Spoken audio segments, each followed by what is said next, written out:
Welcome to Nick's Games Review. I'm Nick. Today I'll be reviewing Wingspan by Stonemaier Games. In Wingspan, you're a bird enthusiast competing to attract the best birds into one of your 3 habitats.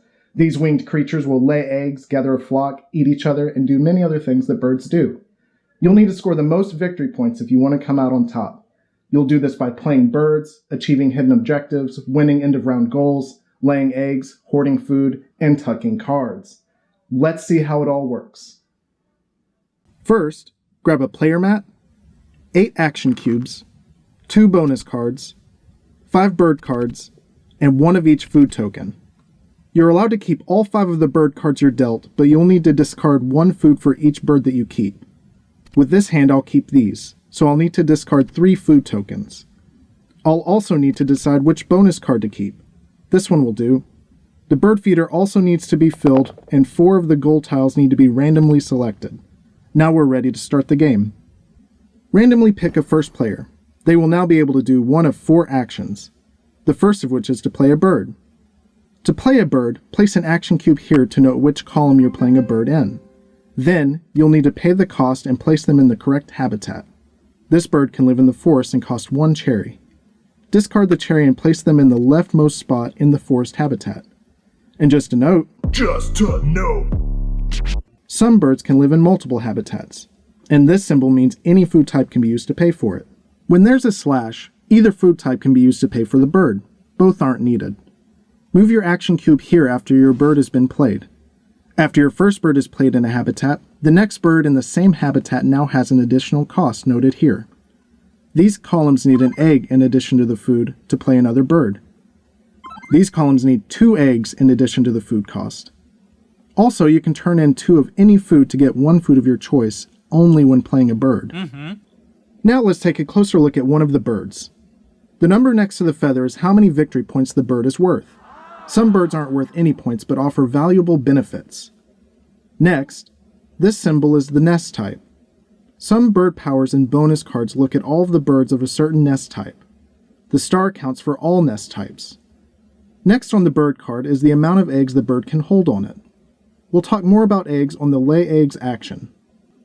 Over here we have the bird's wingspan, which matters for certain bird powers and some bonus cards. Below that could be nothing, or it could be a kablamo bird power. These powers amplify your abilities. You'll see what kinds of powers birds can offer when we look at the next action, which we've just made it to. Gain food. You may ask, I start with so little food. How do I get more to play birds? Here's the place for you. First, place an action cube in the leftmost open space in the forest habitat. You'll do what's illustrated on the board. Here, that means place a die outside the bird feeder and then take a food token matching the face of the die that was rolled. If the face has a slash, you may take 1 food of either one shown, but not both. If all of the dice match, then you may re-roll all of the dice inside and outside the bird feeder. Dice with slashes only match dice with slashes. Next, on this particular space, is this. That means that you can discard 1 card to take another die from the bird feeder to gain another food. Once you do everything on the space, move your action cube once to the left and, whoa, looks like we have a bird with a power. This bird allows all players to grab a cherry from the supply. Score! Now you got a taste of what bird powers can do.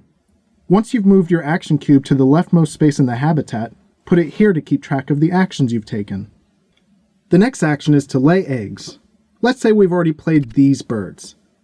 That means the space where we will place our action cube is here.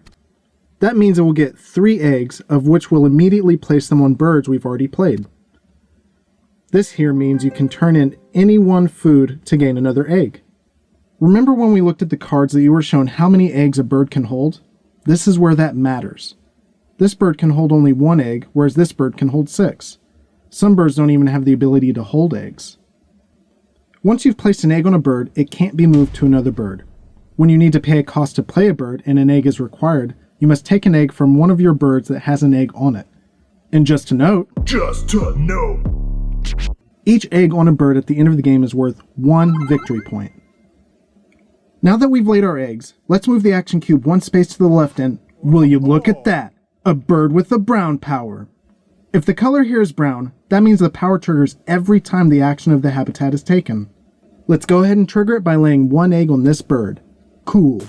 Now, we'll move the action cube again 1 space to the left and looky here, another bird with the brown power. Exchange 1 egg for any food token. Don't mind if I do.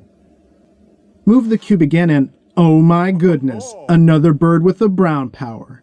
Draw a card and check the wingspan. If it's less than 100 centimeters, tuck the bird.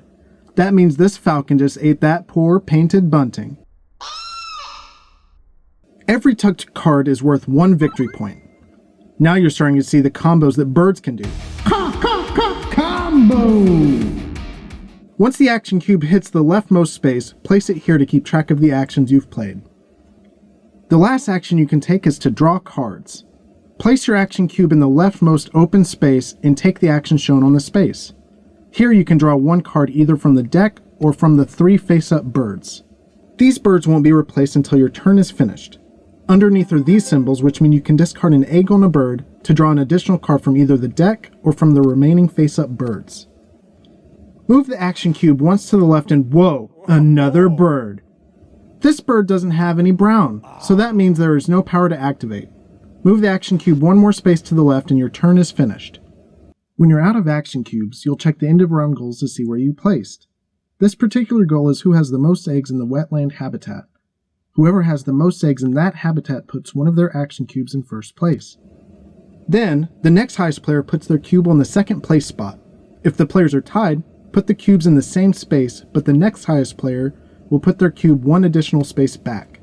Since you put a cube to mark what place you got, that means you'll have 1 less action to take in the following round.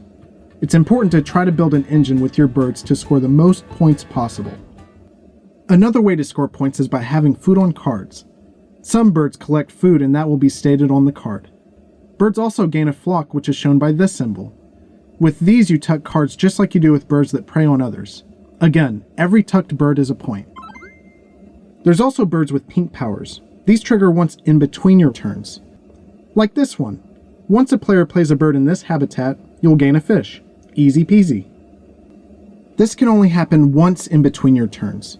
If you have multiple birds with pink powers, they can all trigger if the criteria is met, but only once until your turn is passed again. On to the ratings. Complexity, 3. There are only 4 actions that you can take, but each action is a little involved. Sure, you can play a bird, but you need to know that you may need to pay an egg, that the food cost must be paid, that the bird can only live in specific habitats, and that some birds may trigger the moment they're played. It's not as simple as just putting a bird on the board. Butthurt, 2. There is some player interaction in this game, but it's very minimal. You can block someone from getting a bird, but the chances are you'll be more interested in growing your own aviary. Some of the birds even help out other players. It's important to note that the brown powers are optional if you don't feel like helping out your opponents. Theme, 4. This game is a treat to play. The eggs look like candy. The dice roller is a bird feeder.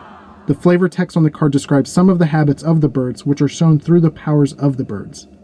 Some birds have arbitrary powers like gain a bonus card, but the fact you can tuck a bird to represent that a raptor just ate a bird feels good. This game is fun. It's fun to put out a new bird, it's fun to roll the dice in the bird feeder, it's fun to draw cards to see even more unique birds that you haven't played yet, it's fun to lay eggs that you just want to eat because they look like candy, it's fun introducing the game to others. This game is beyond adorable. The love that's poured into every aspect of the game shines through all of the components. The base game starts with 170 unique birds, and that number grows to 346 if you have the European and Oceania expansions. I've shown this game to multiple sets of friends that went out and bought the game after playing it. Currently, it's the #1 family game on Board Game Geek, and for good reason. I do have a confession to make. I may be a little biased on this game. I enjoy going out and taking photos of birds like these. This game represents a hobby that is close to my heart. It's always fun to find a bird that I've seen in the wild. If you'd like to know more about me or my rating system, check out Nick's Reviews Explained. Or if you'd like to know about more of the games I love, please like and subscribe. Thanks for watching.